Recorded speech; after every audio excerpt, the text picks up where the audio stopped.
Grabe, parang Olympic champion lumangoy si Justine. Oo nga, alam lahat ng stroke. Ito naman si Julia, hindi makaalis-alis sa gilid, hindi makapitaw. Ay, sana all naman, hindi binibitawan. Pero alam nyo, sobrang sulit ng trip natin. Totoo, bakit hindi pa tayo napunta dun dati?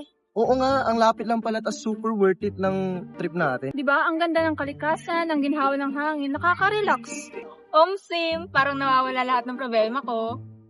Ang dami pa natin pwedeng balikan dun. Una, syempre, ang mga beach at resort. Ang Morong ay magagandang baybayin at nakaka-relax na mga resort.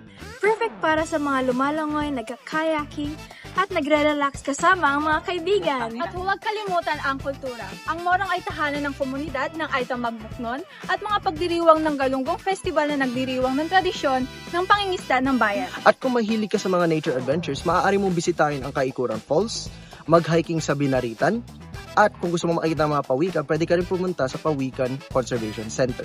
Isa pa ang history.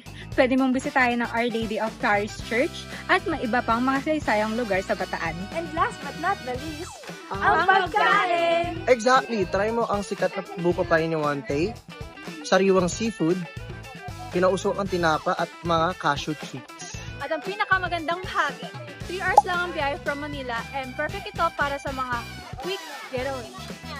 So, kailan tayo babalik? Oh, game na ako. Whenever. Same, pero next time dapat mas matagal na stay natin doon. Oh, para mas madami na explore.